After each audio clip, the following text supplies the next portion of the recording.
Hello YouTube, Gun Nut here. It's another great day to be an American. Let freedom reign. So today I'm going to do a little bit of a combo video. It's going to be my guns of 2019 and my plans for 2020. Regular subscribers to the channel know that I haven't been posting as many videos lately, and that's because I've been busy with other things and just not having a lot of time. But let's go ahead and talk about the guns of 2019 before we move on to the plans for 2020. So anyways, my one true firearm I picked up this year was the Winchester Model 70 Featherweight in 7mm 08. And I used that for deer hunting a little bit this year. Was not able to find anything I wanted to shoot, so I didn't get to try it out from actually harvesting a buck. I went ahead and put a Nikon Monarch 3 scope on it, and it's a 2.5 to 10 power scope, which so far I like a lot. The other item requiring an FFL this year was my Aero Precision lower, and I haven't built it into anything yet. So I am planning on doing that this year, so I'm gonna try to get a good trigger for it, lower parts kit and a decent stock, and then use it with an upper that I picked up this year, which we'll move on to next. So this next gun is really not a full firearm. I just picked up this 18-inch Radical Firearms upper, and my intent was to build that Aero Precision lower into a lower receiver that I was going to use with it. Right now I'm using it with my CMMG lower receiver, and I haven't been as happy with it as I had hoped, so we'll see how it works out. Haven't done any specific hand load development just for this particular gun or upper, and I did have a problem with it recently at the range.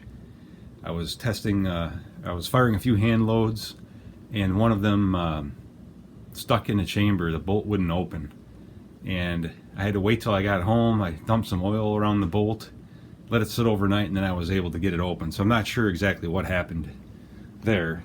This is the round that got stuck in the chamber,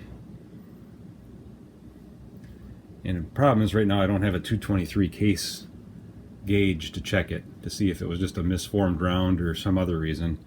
Did have a funny mark up here by the shoulder, so I'm guessing it was the round and not the gun, but either way it wasn't exactly as I had hoped. So let's move on to the next gun. So as planned this year I went ahead and picked up a Boyd's stock for my 22-250. So I just got a stock and I bedded the stock. Had some videos on that earlier this year, so if you go back, or earlier in 2019 I should say. I'm doing this a little bit late, it's already early part of 2020, but I went ahead and got the stock, I bedded it, and I've been doing a little bit of shooting with it, and now I need to do some more 22-250 hand load development. In fact, between that and my 38 Special 357 Magnum loads, that's probably what I'm going to be working on at the beginning of this year. I really want to go ahead and do some load development for this. Another thing I want to do for this gun is I want to potentially get a different scope. This Mueller scope is okay, but I'd really like to get some better quality glass for it. As far as the guns for 2019 go, that's basically it. Like I said, I don't have a lot of gun purchase plans for 2020. I'm looking for maybe potentially another carry gun with more capacity than my Kahr CM9.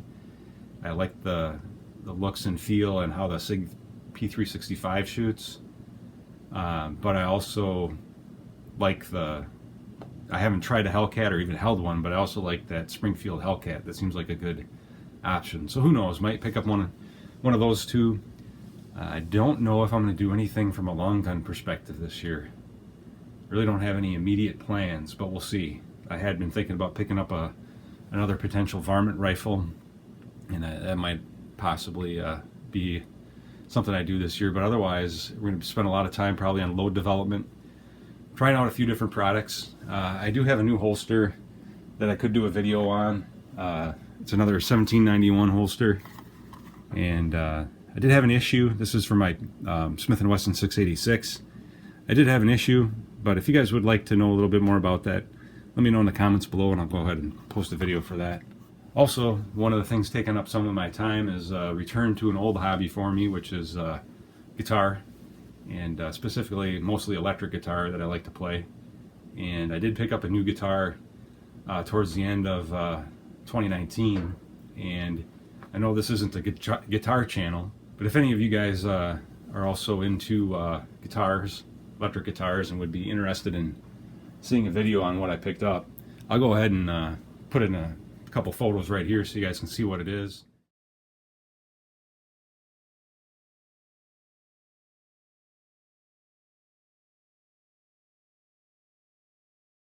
If you got interest in that, post comments below and we'll maybe go ahead and do a video on that. But that's really all I got right now. I'm going to try to hopefully do a little bit more shooting than I have been lately. More hand load development and posting results on that. Maybe pick up a new chronograph as I'm really getting tired of the shooting chrony. Maybe get something that's a little bit easier to set up at the range and that you don't have to go in front of the bench. And that would just make it a lot easier for me to get out and get data on my loads. And something that also would work with the handgun, so I can do a little bit more work with the Smith & Wesson 686 Plus. So I hope you guys found this video useful. If you did, please like and subscribe. You guys be safe out there.